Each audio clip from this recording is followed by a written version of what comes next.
महाभारत में आज बात करेंगे योगी आदित्यनाथ की।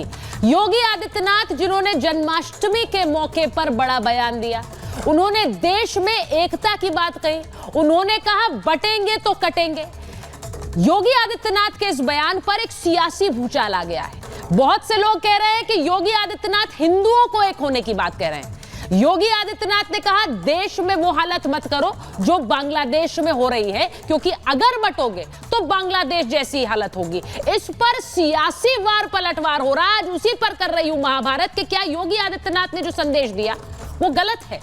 क्यों जो बटने की बात योगी आदित्यनाथ कह रहे हैं उस पर सवाल उठ रहे हैं।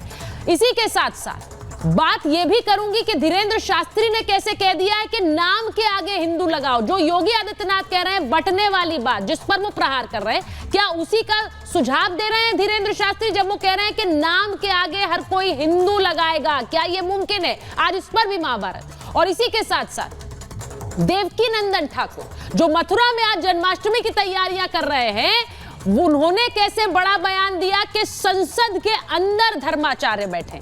आखिर उस बयान के पीछे क्या सोच है, और अगर संसद में धर्माचार्य बैठेंगे तो वो क्या चाहते हैं, उससे क्या हासिल हो? आज इस पर भी कर रही हूं महाभारत। लेकिन सबसे पहले आपको योगी आदित्यनाथ का वो मैं बयान दिखाती हूं जिसे लेकर आज सियासत भी गर्मा गई और कैसे धार्मिक आवाजें भी खुलकर अब योगी आदित्यनाथ के साथ खड़ी होती जा रही हैं। मैं आपको सबसे पहले बताती हूं कि योगी आदित्यनाथ ने क्या कहा। सीएम योगी ने बड़ा बयान दे दिया और उन्होंने कहा है कि बटेंगे तो कटेंगे, राष्ट्र से बढ़कर कुछ नहीं है, कुछ भी नहीं। एक रहेंगे तो सुरक्षित रहेंगे।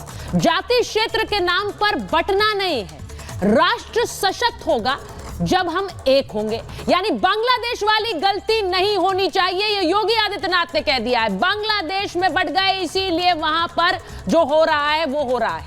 इसीलिए योगी आदित्यनाथ के इस बयान पर जो धर्माचार्य हैं वो एकजुट हो गए। आज स्टूडियो में धर्माचार्य होंगे, लेकिन सियासत भी गर्मा गई है। लेकिन योगी आदित्यनाथ किसे टारगेट कर रहे हैं, आज उसकी भी बात करना चाहती हूं। पहले सुन लेते हैं योगी आदित्यनाथ ने क्या कहा। राष्ट्र से बढ़कर के कुछ नहीं हो सकता, कुछ नहीं हो सकता। और राष्ट्र तब सशक्त होगा जब हम एक रहेंगे, नेक रहेंगे, तभी नेक रहेंगे। बटेंगे तो कटेंगे। आप देख रहे हैं ना, बांग्लादेश में देख रहे हो ना, तो वो गलतियां यहां नहीं होनी चाहिए।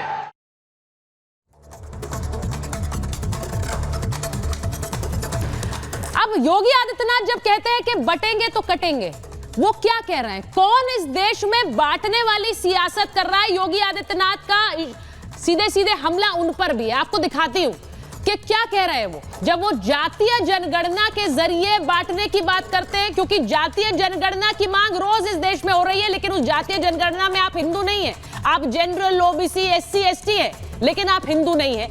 ये वाली बात, ये भी बांटने की बात होती है। इसी के साथ जब आरक्षण पर राजनीति होती है तो अगड़ा पिछड़ा होता है, यह भी बांटने वाली राजनीति है। क्या योगी आदित्यनाथ का हमला इस पर भी है कि आरक्षण पर जो राजनीति होती है वो आपको एक पहचान नहीं रखने देती, अगड़ा पिछड़ा में बांट देती है? इसी के साथ साथ आपको यह भी बताऊं कि संविधान पर जो लोग सवाल उठाते हैं, एक झूठा प्रोपेगेंडा भी इस देश को बांटता है। क्या योगी आदित्यनाथ क्या उन पर भी हमला कर रहे हैं जो इस झूठे प्रोपेगेंडे के जरिए देश में बांटना चाहते हैं? और जब देश बढ़ता है तो बांग्लादेश जैसी हरकत होती है। इसी के साथ साथ योगी आदित्यनाथ का हमला उन पर भी जो जातीय राजनीति करते हैं, यानी वो राजनीति जिसके जरिए आप कहते हैं ये तो ब्राह्मण वाली पार्टी है, ये राजपूत वाली पार्टी है, ये यादवों की बात करते हैं, ये दलितों की बात करते हैं। क्या योगी आदित्यनाथ का हमला उन पर भी है जो जातीय राजनीति करते हैं? आज महाभारत उस पर भी।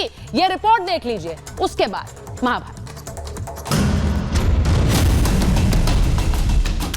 बटेंगे तो कटेंगे, एक रहेंगे, नेक रहेंगे। जोड़ने की बात फिर क्यों सवाल? विभाजन की बात योगी ने खोला राज। आगरा पहुंचे सूबे के मुख्यमंत्री योगी आदित्यनाथ के एक बयान के बाद से सियासी भूचाल आ गया है। योगी आदित्यनाथ ने कहा राष्ट्र सर्वोपरि है, राष्ट्र से बढ़कर कुछ नहीं हो सकता, हम बटेंगे तो कटेंगे। राष्ट्र से बढ़कर के कुछ नहीं हो सकता, कुछ नहीं हो सकता। और राष्ट्र तब सशक्त होगा जब हम एक रहेंगे, नेक रहेंगे, तभी नेक रहेंगे। बटेंगे तो कटेंगे। योगी देश में एकता की बात कर रहे हैं तो अखिलेश यादव को इसमें भी राजनीति दिखाई दे रही है। अखिलेश को ये बाबा की महत्वाकांक्षा लग रही है। सपा के नेता उल्टे योगी आदित्यनाथ से ही सवाल पूछ रहे हैं। समाजवादी पार्टी के साथ साथ एआईएमआईएम अध्यक्ष असदुद्दीन ओवैसी भी योगी के बयान पर आग बबूला दिखे। वो प्रधानमंत्री बनना चाहते हैं, कम से कम प्रधानमंत्री का रोल उन्हें नहीं प्ले करना चाहिए। ये काम प्रधानमंत्री जी का है, भारत सरकार का है। ये पहली बार नहीं मुख्यमंत्री जी कर रहे हैं, मुख्यमंत्री जी पहले भी कह चुके हैं। मुझे उम्मीद है कि दिल्ली वाले इन्हें समझाएंगे कि दिल्ली वाले फैसलों पर वो हस्तक्षेप न करें। उत्तर प्रदेश के सीएम और आसाम के सीएम में एक होड़ लगी हुई है आपस में। कौन माइनॉरिटीज़ के खिलाफ नफरत फैलाने का ज़्यादा बड़ा काम कर रहा है। उन्हीं के राज में लोग बोलते हैं कि मुसलमानों का क्या जेनोसाइड नरसंहार हो। वो खुद हेट स्पीच देते हैं मुसलमानों के बारे में, तो फिर वो तो कुछ और ही बात कर रहे हैं। तो बांटेंगे तो कटेंगे, भाई आप ही तो बांट रहे हैं। आखिर विपक्ष को हर बात पर राजनीति क्यों दिखाई देती है? इससे पहले कई मौकों पर कांग्रेस के युवराज राहुल गांधी ने ऐसे बयान दिए जो देश को बांटने की बात करते हैं। हाल ही में राहुल गांधी ने मिस इंडिया कंपटीशन में दलित आदिवासी महिलाओं के न होने पर जमकर राजनीति की। तो महाभारत में अर्जुन को सिर्फ मच्छी की आंख दिख रही थी, उसी प्रकार मुझे सिर्फ मच्छी की आंख दिख रही है। जाति जनगणना हम करा के दिखाएंगे। एक तरफ जहां राजनेता अपनी राजनीतिक रोटियां सेकने में लगे, तो वहीं पंडित धीरेन्द्र कृष्ण शास्त्री ने कहा कि सभी हिंदू अपने नाम के आगे हिंदू लगाएं, इससे हिंदू जुड़ेगा। दूसरी तरफ अब ये मामला धार्मिक भी होता जा रहा है। आज समस्त देश ही नहीं बल्कि हम तो पूरे विश्व के सनातन धर्मी हिंदुओं को, सिखों को, जैनों को, बौद्धों को, सबको एकजुट होने का आवश्यकता है। और होंगे तभी जो है मानवता पूरे विश्व में फैलेगी। वो एक बड़े ओहदे पर हैं और उसकी गरिमा को उनको बाकी रखना चाहिए, कायम रखना चाहिए, ताकि सभी तबकात में, सभी समाज के लोगों में उनकी अहमियत और इफादियत बढ़े। जो लोग शरणार्थी के रूप में आए, उन्होंने उनको शरणार्थी बना दिया जिन्होंने उनको शरण दी। ये अनेक देशों की कहानी है। योगी जी ने बिल्कुल ठीक कहा है कि भाई हिंदुओं को एक रहने की आवश्यकता है। जब एक रहेंगे तो नेक रहेंगे, अगर बटेंगे तो कटेंगे। महाभारत में आज सवाल यही कि देश में एकता से किसे दिक्कत है? देश में एकता की बात करना गलत कैसे? योगी के संदेश से किसे डर है और कौन कर रहा है इस पर बांटने वाली राजनीति? Bureau report, Republic Bharat.